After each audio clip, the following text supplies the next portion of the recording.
I'm going to turn it over to Kieran now for the live demo, and he's going to cover the following four common use cases. Now, you folks know that with an on-base environment, there's a heck of a lot more than four. Okay, there's dozens and dozens of use cases from an operations point of view about how it's performing. But today we're going to cover four common ones: on-base server connectivity issues, Unity scheduler services being down, batch processing issues, and application performance. So at this point, I'm going to turn it over to Kieran, and he's going to show you a live demo on how we handle these. So, as Bob said, we want to do something slightly different today.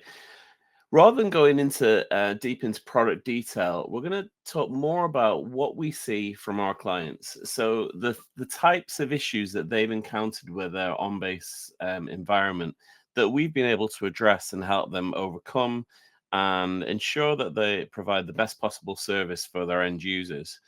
So, as Bob mentioned, the four different issues are basically on-base server connectivity issues, and this was a big one. This is one we'd talked to many of our clients that they all saw, and what they found was that often after a maintenance window, they would lose connectivity to the system, and they had to go around and test everything to make sure everything was working, and then restart services, etc. And this was a headache that they often saw. The next one was the Unity schedule service being down. So again, on this one, it was basically the service didn't look necessarily like it was always down, but it wasn't necessarily processing the tasks that they would expect. So again, it was how they could address that, how they could see when tasks weren't being processed, or even if the service was down, how they could automatically bring that back up again. The next one, batch processing. Again, a lot of the clients had issues around uncommitted batch queues. They needed to make sure that the batch queues were being processed correctly, and if they weren't, they didn't know about that, and they only found out after they had the end user or the business telling them there was a problem. And then finally, general application performance. When users came to them and said the system wasn't working the way they expected, it was taking too long to log in or retrieve a document or a search, they didn't have any metrics. They didn't have any understanding exactly how the system was running. So they couldn't necessarily discuss that and address it in a meaningful way. So let's get in and take a look at the product itself and have a look at the system. So what you can see now is our monitoring view of the environment. This is where we can drill down into the specific area that we're of interested in. Now, it doesn't necessarily look like this in a production environment. You can see here I'm looking at this in product basis. This wouldn't be a production view. In a production environment, you'd have multiple monitors for one environment. So you might have them based around servers, you might have them based around functional areas or departments. So you structure it in the way that you run your environment. It's completely flexible, and you can change and modify it to reflect how you would run your system. So when a person comes in, an admin comes in, they only see what they're responsible for, and they can address the issues that they need to sort out. Now, you can group all of these monitors in whatever way you want as well. So each department can have a group, or each location can have a group if it's server based.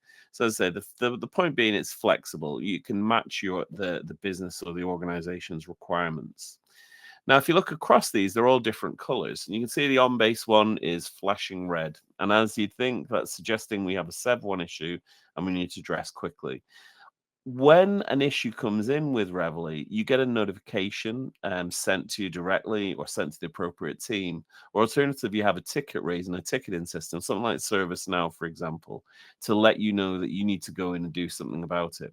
So let's drill down into the monitor and take a closer look at what's happening. So if you think about the first one, that connectivity issue, we can see here on the left-hand side, it's flagging up as a Sev1 issue. And that is really, if you think about it, if the users are unable to connect to the backend system, there's something seriously gone wrong. So we need to address it quickly. And that notification comes out depending on the severity of the issue to the most appropriate group. So if it was a Sev2 or a Sev3, it might go to one administrator. If it's a Sev1, it could go to the CTO, for example. In this instance, it's telling us that there's a connectivity issue, but you can see this OnBase administrator is having a bad day. We've got issues around platform, performance, backend metrics, and capture metrics. Now, obviously, I force the system into showing these issues and showing these errors. Hopefully, you won't have an environment where everything goes wrong at the same time. But in this instance, as I said, we have a connectivity issue. So how did we see that? How is it addressed? If we hover over that, we can see there's a test within Reveille that's picking up this connectivity is down. How did it pick that up in the first place? Well, if we go into the administration client, you can see this is where we normally define our monitors. You can do a lot of the administration in the user console that we just saw, but when you initially set up the system, you'd normally do it here in the admin console. You can see the connectivity is down. If we look on the left-hand side, you can see that test here. So how we're actually finding this is we're looking at a backend log file and looking for specific errors captured within that. Well, that was something that each of the clients said. They said, when we look at our event log, we can see there's an invalid data source message and that we need to do something about it. And typically what they need to do is they go in, they manually check it, they're looking for that error. And if they see that error, then they go into reset IIS, they do a DNS flush, and they then automatically they'll go in and they'll populate the caches for the Unity client. Now, it's a long, laborious task. It takes time to do this. So they wanted some more efficient way to do it. And what we found is if when we pick up that error message, that invalid data source, the connectivity issue hasn't actually occurred. So users are not affected. And what we can do at that stage is we can run what we call a proactive job. So as soon as we encounter that error message that indicates that they're going to have this connectivity issue, they were on average saying it took like an hour to an hour and a half before the actual connectivity issue occurred after they'd seen this error message. As soon as they see that error message, then we can automate the process. So if you see down here, our proactive actions for this particular error are reset IIS, perform the DNS flush, and then populate the Unity client cache automatically. So before the issues even been seen by the end user or affected the end user, we've picked that up, we've sent out the notification, and we've automatically resolved it. Now, the next one is the Unity scheduler being down as well. So if you think about what the Unity scheduler is doing, it's helping process tasks and activities. And what we were told was that sometimes the scheduler would go down, but it wouldn't necessarily seem like it's gone down. When you actually look at the service would still seem to be running, but it's not processing the task in the way we'd expect. Now, in this instance, we can see that the service has gone down and the system has picked that up. But what we can also see is if we go down to process metrics, that the scheduled task queues are not being processed. So obviously the service is down, those tasks are not being processed. But the advantage of using something like Reveille is that the platform service doesn't have to be down and will still pick up those tasks that are not being processed. So in other words, if the service seems that it's running, this would not be an error. We wouldn't see this as an error because we go to look at the service and we'd see that saying, yes, the service is still running, just like you do with a manual review.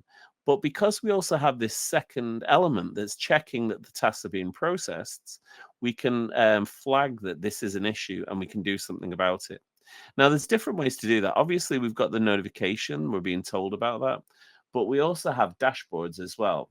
So if we go into look at our task processing dashboard, now, if you think about what's happening in the background as we're running this, we're gathering task information about the system. We're pulling this in and we're displaying it in the environment. Now, what we need to do is have some way of visualization of that to look at those tasks and to see how they're being processed as well.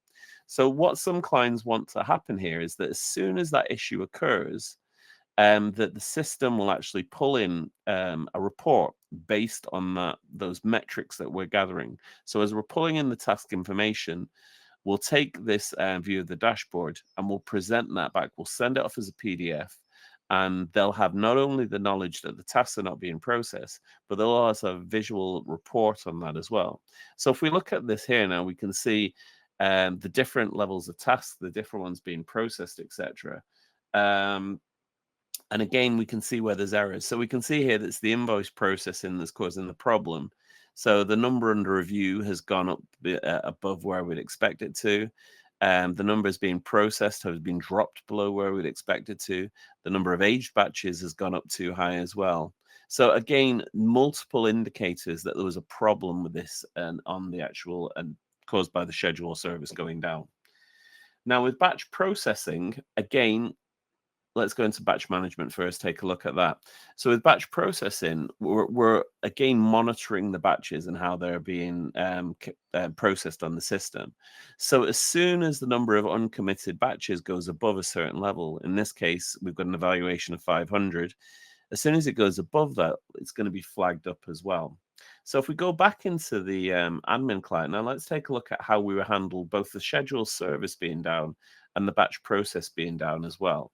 So again, on the scheduled service, if we look on the OnBase platform, we can see if the service is down, we're going to restart the schedule service. And also, if the task level drops below a certain level, again, we can restart that scheduler service to ensure it's processing, even if it looks like the service isn't down. On the batch processing, again, if we take a look, I'm going a little bit blind here. Here we can see the capture metrics. We can see the uncommitted batches is flagging up there's a problem there. And again, in this instance, what we're going to do is restart the batch process service. So we're automatically picking up the issue. We're flagging that there's a problem. We're notifying the right people. And where we can, we're automatically resolving that issue or providing a workaround to that issue. Now, the last one, application performance. This is about looking at how the system is running for those end users.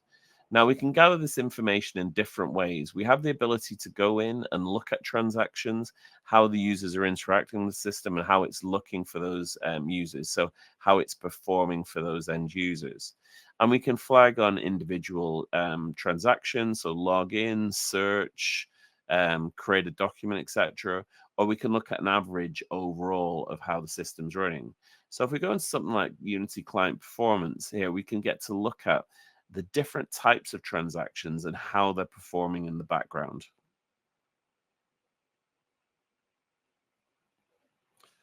If you wonder why I'm not talking now, this is taking longer to load than I expected, so you can cut that bit out.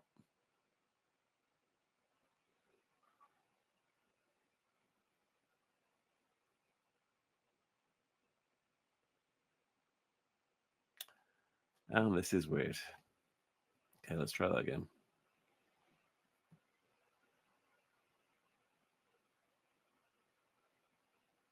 Okay, so here you can see the transactions.